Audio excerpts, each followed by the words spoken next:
Hi Aries, welcome back to the Astrology 33 channel. This is your August 2026 tarot reading. Thank you to those of you who have liked, viewed, shared, and subscribed to the channel. I appreciate all of that. For those of you new to the channel, as far as what we have in front of us, it's a 12 card spread, with each card representing a different house of the zodiac, starting with your sign. Aries is the first house, all the way through to Pisces representing the 12th. Once we get through that, we'll pull an oracle card as well for some additional insight. As far as the decks being used this month, for the main tarot deck, we're using the Hermetic Tarot, and for the oracle deck, we're using Wisdom of the Oracle. We're actually going to start the reading off our roll nose astrology dice we have in front of us to get an idea of where folks should be as far as that goes. Alright, we have Venus. So Venus is currently in Virgo, which is your 6th house, and on the 6th of August it'll be moving into Libra, which is your 7th house. So 6th house representing health, work, and daily routines, and 7th house representing partnerships, contracts, relationships. Alright, we have 2. So 2nd house energy for you guys is Taurus. Astrologically speaking, we have Chiron there currently. It's actually going to start a retrograde on the 3rd of August.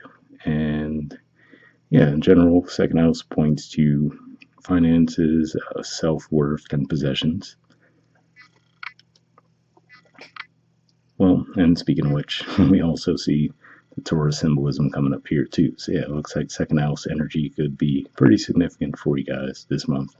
Alright, well, with that out of the way, we'll get started with the main spread. For your 1st house energy, which points to personality and self-awareness, we have the 2 of Pentacles, which is the Lord of Harmonious Change in this deck. So yeah, seeing this here, it's a Capricorn energy, and we also see the Jupiter symbolism as well. So Jupiter recently moved into Leo, which is your 5th house, romance, creativity, children. And seeing the symbolism here, I feel like this is saying that you probably have a lot of financial decisions on your mind, possibly related to career, but maybe just investments as well. And I feel like this is saying that you're trying to make some changes that will actually be long-standing, right? Things that you don't have to constantly worry about, that you could set into motion and just let them flow. All right, so as we saw with the dice, 2nd house energy looks important for you guys this month, and we have the Knight of Swords. So this is a Gemini energy in this deck, referred to as the Lord of the Winds and Breezes. So yeah, seeing this here, Gemini, very communicative sign, right? And what we were just talking about with the Pentacle energy in your 1st house could just be saying that you're communicating as well about trying to make some financial moves, right? Again, like I said, maybe for some of you this is related more to possessions you've already accumulated, but trying to make investments, right, to help those things grow, sustain themselves in the long run. But it looks like you're going to be having some decisions where you feel like you could really gain some knowledge and make some decisions off of those conversations as well. For your 3rd house energy, which points to communication, short journeys, and siblings, we have the 3 of Cups, Cancerian energy. And in this deck, it's referred to as the Lord of Abundance. So to see this in your communication house is interesting, right? Because we recently had Mercury retrograde in Cancer, and Mercury's still going to be in Cancer until the 9th of August, so we still have some time for that. But yeah, seeing this here, it usually just does point to a celebratory energy. It also points to being connected to those you're close to, right? So whether it be long-standing friends or siblings, whatever the case may be, looks like there's going to be some positive momentum and conversations with them this month as well. For your 4th house energy, which points to home roots and family, we have the Princess of Swords. So this is the equivalent of the Page of Swords, Princess of the Rushing Winds in this deck. So yeah, so seeing this here could just be saying that, again, like I said, maybe you're reconnecting with family in some significant way, right? To the point where, like I said, it seems like it's going to be productive conversations, right, where you come away from them feeling rejuvenated and also inspired.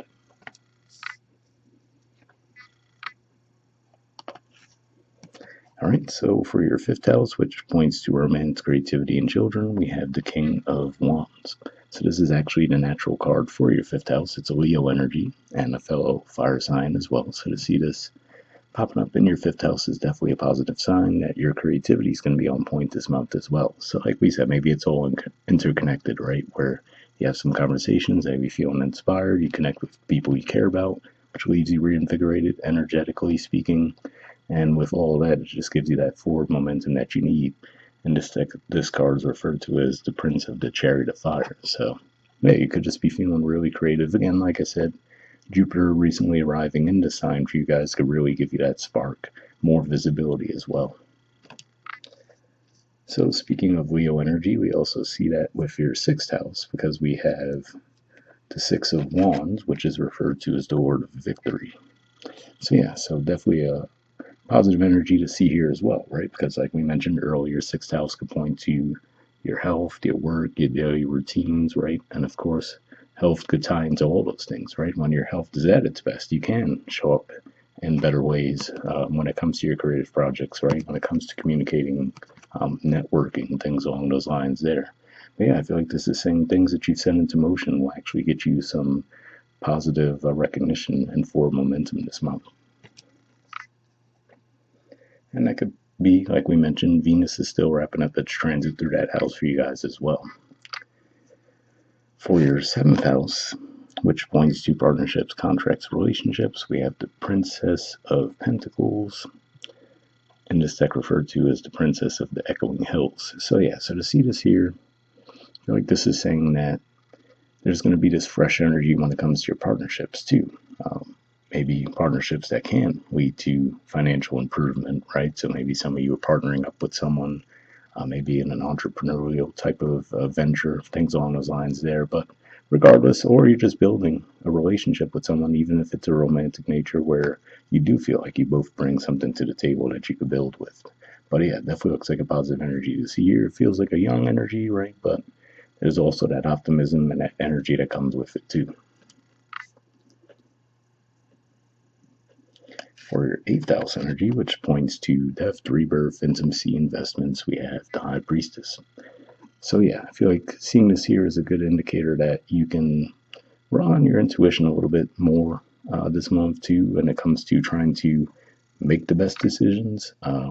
You guys had the North Node transiting through your 12th house, which could have been really helping your intuition grow recently.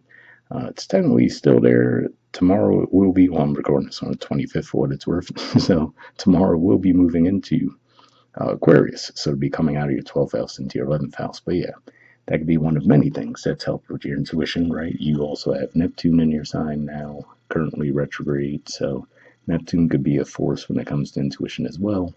And having it retrograde, I'm actually internalize some of that for you guys a little bit more too. So definitely looks like you could intuitively pick up on some good moves to make this month.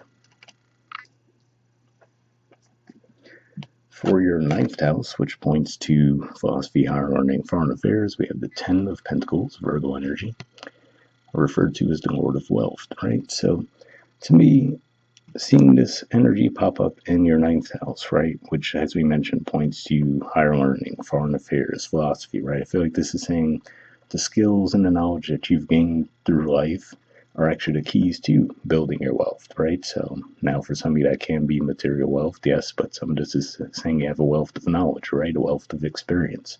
But whatever the case may be, in whatever form it's showing up, it shows that you have the ability to leverage that. And that's something that you should be mindful of this month.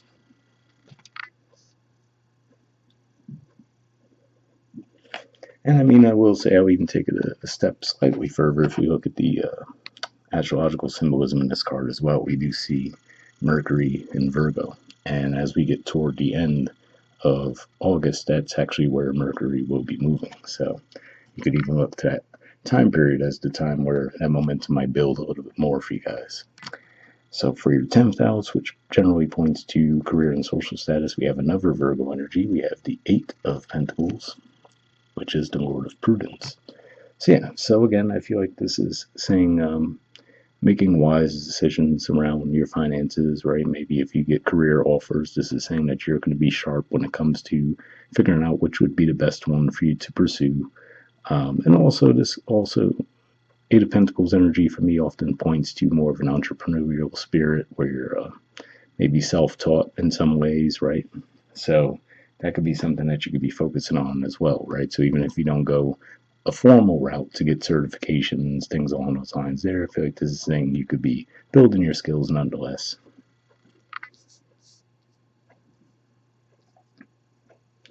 All right, so for your 11th house energy, which points to friendships, groups, hopes, and wishes, we have the Four of Cups, which is the Lord of blended pleasure. So yeah, this could just be saying you have your moments, right? So, especially if you have a lot of things on your mind and you're making a lot of moves, right? Yeah, then maybe your friendship area of life would suffer a little bit, right? Just because there's too many other things going on for you right now. For others, you just could just be saying maybe you feel a little bit disappointed as far as if you are racking up all of these wins, right? Maybe you might feel like the energy that you're getting from those around you isn't well, I don't necessarily feel like you would need it to be supportive, but you might feel like there's this weird undertone of them not being happy for you, right? So you could be happy with for someone without providing outward support, right? So I feel like you just might feel like energetically, it's like I don't know if they're really quite on my side the way I might have thought in the past. But again, keep in mind the wording here, Lord of blended pleasure, right? So it's not saying that across the board you're going to feel like all of your friendships suck, right? But it's just saying that maybe there's going to be a couple of people in your circle that you see and like, okay, maybe their enthusiasm is a little bit lacking where you might have thought it wouldn't have been the case. So for your 12th house energy, we have the Nine of Cups, which is the Lord of material happiness. So this is actually a natural 12th house energy. This is a Pisces energy. So to see this here could just be saying that your inner world could be feeling very good this month too, right? So maybe this is saying that you're at peace in a lot of ways. And again, like we said, maybe it's all tied together, right? You're at peace mentally. Your physical health could be better because of that. Your creativity could be sparked because of that, right? Maybe you're more flowing with your communication because of that. Creativity could be flowing. So all of it ties in together pretty well.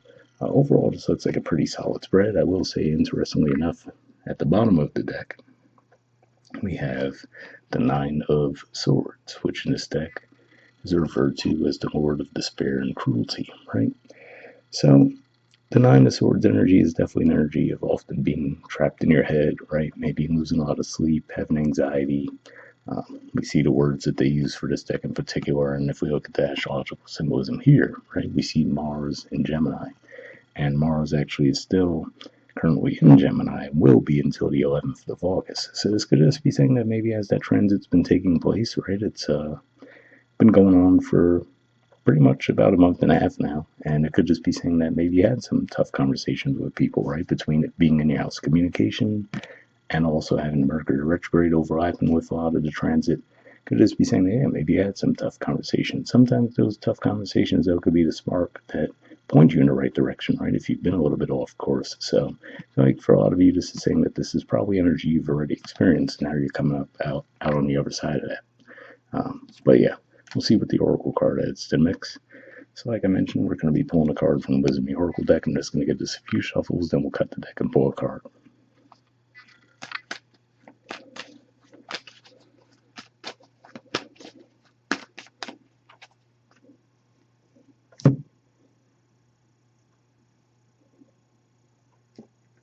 All right, take this card here, get this out of the way, and see what you got.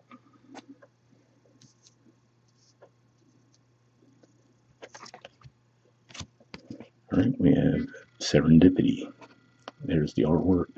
The number is 18. And yeah, just seeing that word makes me think of what I was saying with the 8th house, right? Where, like I said, intuitively, you just might have a good feel for which direction to move in this month, what decisions to make, but we'll see what it mentions in the deck.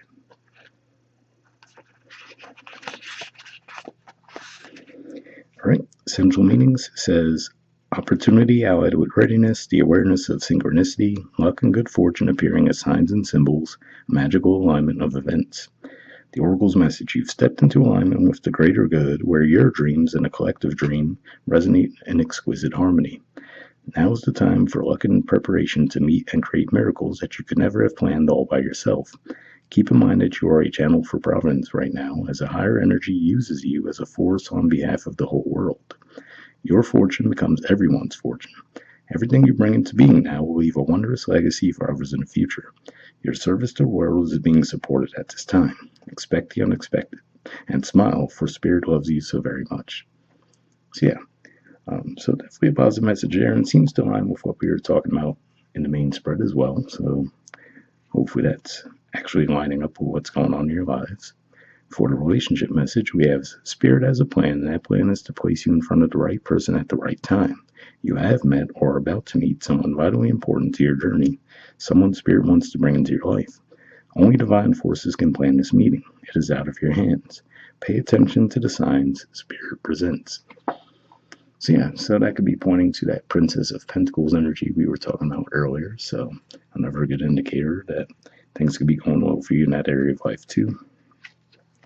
And for your prosperity message, it says you are in the right place at the right time. Be grateful, for the stars are aligned in your favor and fortune is smiling on you.